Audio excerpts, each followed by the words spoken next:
Hello, welcome to our great community. Today we have a new story that says, just discovered I can file for either no fault or at fault divorce in my state. Advice please. Friends, please subscribe and hit the little bell to keep you updated with new videos. I just discovered that in my state of Pennsylvania, there is an option to file for an at fault divorce if at least one if 6 acts of marital misconduct, number 1 is adultery on that list, has damaged the marriage and led to the divorce. From what I have read so far, it seems that the adultery cannot be considered as a factor in weighing the division of property or any child support custody actions. However, adultery may be considered a factor in the amount and duration of spousal support and alimony awards. My husband is the primary financial provider. I am and have been nearly completely dependent on him financially for nearly our entire 7-year marriage between staying home with our children and a severe chronic medical condition. Whether I file for a no-fault or an at-fault divorce, he will most likely be ordered to pay monthly spousal support throughout the duration of the divorce process. He may also be ordered to pay an additional few years of alimony as well upon divorce finalization. However, there is a very good chance I may be awarded a higher amount of both and a longer duration of alimony as damages caused by my husband's marital misconduct if I file at fault. It's my understanding that a no-fault divorce and be relatively easier and if not contested, granted after 90 days with no court trial or testimony being required. On the other hand, an at-fault divorce is typically a longer and more involved process that likely will require a trial, testimony, and evidence of his adultery. That I have in abundance. It also seems I can request that he be made responsible for financing my legal representation if found at fault for the destruction of the marriage. What do you think you would decide to do with these options? Have any of you had the opportunity to file for an at-fault divorce, and if so, was it worth it?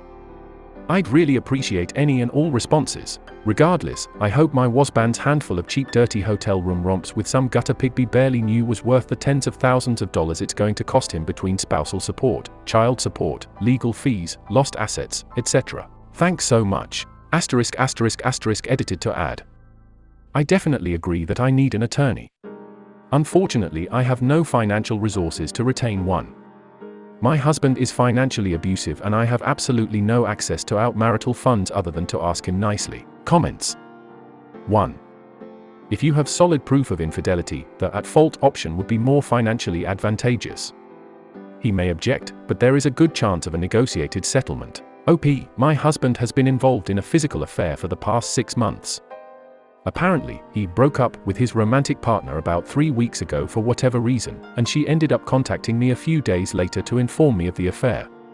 She was more than happy to unload all the nasty details on me and send me reams of evidence, such as text message exchanges, where he talks about the relationships he had with her and even mentions specific dates and times of encounters with her, call logs, hotel receipts, and even security camera footage of him entering and then leaving her house on some very late night occasions. She also stated that she would be more than willing to personally testify about the physical affair. Clearly, she's a little salty too, lol. I also have message exchanges between him and I in which he admitted to doing a big cheat and participating in the affair. Would that be enough? 2. You would need a lot of evidence of infidelity to win on guilt. If you have the money to hire a law firm, if he is currently cheating, that would be your best option. To win on guilt. 3. I would recommend having a talk with a lawyer. If adultery is the reason you are getting divorced, why isn't it fault? If someday in the future someone, be it child, grandchildren, ask you about your divorce or even blame you for the divorce, just show the divorce paper in their face and show them the reason. Keep in mind that your husband might try to blame you. 4. You state that under at fault the term of the payments and that he may be liable to cover the legal cost. Discuss with an attorney your chances and go for it if it seems viable. A little more short-term pain for long-term financial gain. OP, I agree. Also, the longer it drags out, the longer he has to pay spousal support. If there is a good chance he will have to foot the bill for my attorney, it's practically a no-brainer. Thanks for your input. Friends, what did you think of this story? Share your opinion in the comments, please subscribe and hit the bell for new videos. Second story. 10 months into divorce negotiations and lawyer didn't realize house was not marital property. In my state, SC, we have to be legally separated for 1 year before divorce is official. I moved out last November letting wife stay in house with 2 kids. Fast forward to now, after she at first refused to give me ANY equity from house, then refused to let me get an appraisal done, and now finally has offered to buy me out at about 30 to 40% of equity. My lawyer is so totally incompetent and worthless. He did not realize the house was purchased before marriage and should not have been classified as marital property. I, wrongly, assumed it was because we moved in together right before we got married, but she is not on the deed at all. My lawyer has done such a bad job representing me. I went for a second opinion, and the new lawyer noticed the house should not be marital property within about 10 minutes into our discussion. Here's where it gets a little tricky. I've signed off on the divorce agreement about 2 weeks ago, which is allowing her to buy me out at the 30 to 40%. The judge has not seen or approved the agreement. Our final hearing is set for next month. How hard will it be to get a new lawyer and get all this fixed? From my understanding, I could quite literally boot her out of the house and not pay her anything since it was purchased solely in my name before marriage. The only reason I'm even considering this is because she has acted like a controlling narcissistic B*TCH this whole time and continues to do so after finding out she has no legal claim to the house. I'm tired of being Mr. Nice Guy. I also want to try and get things adjusted because I settled for 40/60 custody, but my ex-wife is always expecting me to watch our child when she is sick or school is out.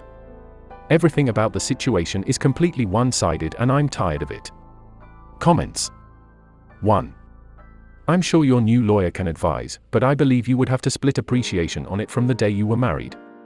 Generally, you take all the assets and deduct what the assets were before marriage and look at the difference. Which usually means investments only. The value at time of marriage is counted, and you unfortunately get hosed on years of interest that has to be split. OP, thanks. Yes, I'm assuming I will have to pay her something. I'd be fine splitting appreciation.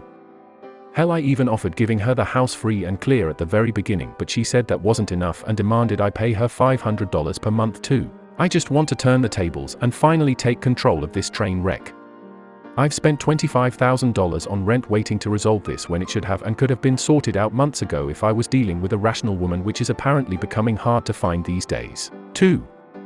I know what it's like dealing with someone completely irrational and try to co-parent with her. It's tough, but it does get easier as time goes on. As of you doing all the heavy lifting, your kids will see and understand what you did when they get older. 3. Have you actually signed the agreement? Or just approved it with your old lawyer? Signed off is vague. If you have not actually signed it, you've got a good opportunity to simply retrade with a new lawyer.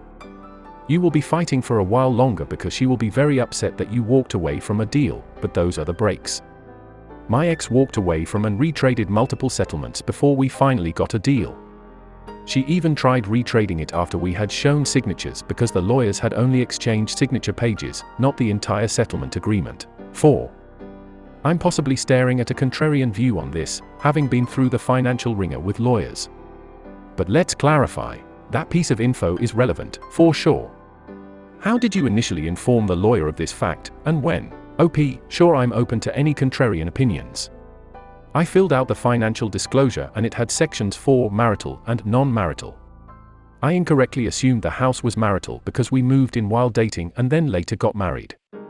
At time of purchase, I was the only person listed on the deed and mortgage.